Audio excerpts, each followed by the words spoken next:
আর কর্তৃপক্ষ চাচ্ছেন আসরের নামাজের আগেই করবেন, এজন্য আমার বক্তব্য সংক্ষিপ্ত করছি।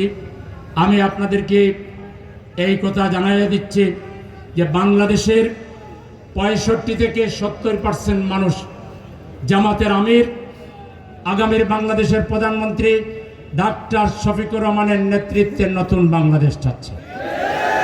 সুতরাং সেই নতুন বাংলাদেশে আমরা এই সিলেট 6 আসনকে ডাক্তার শফিকুর রহমান সাহেবের হাতে তুলে দেওয়ার জন্য যে কোনো কিছুর বিনিময়ে আমরা ভোট কেন্দ্রের শান্তি বজায় রেখে সকল ভোটারকে ভোট দেওয়ানোর মাধ্যমে পরিস্থিতি যাতে কোনোভাবে কোনো অপশক্তি পরিস্থিতিকে যাতে অবনতি ঘটাতে না পারে, জীবন বাজি রেখে জুলাই যোদ্ধাদের মতো ভোট কেন্দ্রে থাকা ভোটারদেরকে আনা, রেজাল্ট গণে শান্তিপূর্ণভাবে বাড়িতে যাওয়া, এর জন্য সর্বোচ্চ কোরবানি পেশ করতে আপনারা কি রাজি আছেন? তাইলে আপনারা প্রস্তুত থাকবেন। আর সেকেন্ড কথা হলো, আমাদের মায়েদের জন্য, বোনদের জন্য আমরা এই নতুন বাংলাদেশে নতুন স্পেস করে দিব। মায়েরা ঘরে বসে ইনকাম করবে।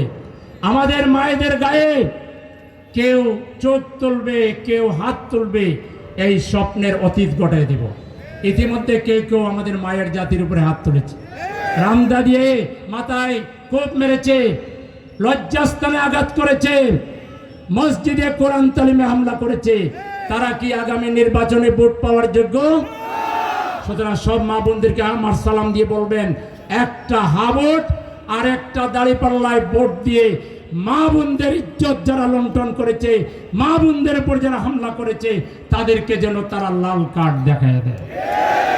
সর্বোপরি আমাদের হিন্দু, বৌদ্ধ, খ্রিস্টান ভাইদেরকে বলতে চাই, আপনারা জামাত ইসলামীর নেতৃত্বে সরকার গঠন হলে রাজার হালতে থাকবে।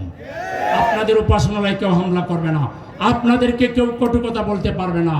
আমরা শ্রমিক ভাইদেরকে বলতে চাই, আপনাদের ব্যাপারে আমরা দায়িত্ব নিব। কোন শ্রমিক ভাইকে লাইসেন্সের নামে তার গাড়ি আটকায় রাখবে এমন সাহস কারো হবে না। লাইসেন্স ইনস্ট্যান্ট করে দিবেন। শ্রমিকের গায়ে হাত তুললে এটা আমার গায়ে হাত তোলা হিসাবে আমি গ্রহণ করব।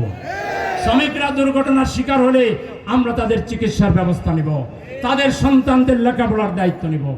আমরা সমাজের বিভিন্ন শ্রেণী পেশার মানুষের যাদের সাথে বসেছি, বীর মুক্তিযোদ্ধাদের জন্য বিয়ানীবাজার গোলাপগঞ্জে কমপ্লেক্স করে দিব। তাদের মাথার তাজ আমাদের এই বীর মুক্তিযোদ্ধাদের মাথায় আমরা মুকুট পরাইয়া দেব। আমরা আমাদের সাংবাদিক বন্ধুদের জন্য বিয়ানীবাজার গোলাপগঞ্জে আধুনিক কমপ্লেক্স করে দিব। সাংবাদিকদের কেউ হয়রানি করলে তার পক্ষে আমরা দাঁড়াবো। সাংবাদিকদের কেউ চাকরি গেলে তাদেরকে আমরা তাদের চাকরি না থাকার সময়ে আমরা দায়িত্ব নেব। প্রিয় ভাইরা, লাস্ট কথা হচ্ছে, 1 মিনিট বসেন।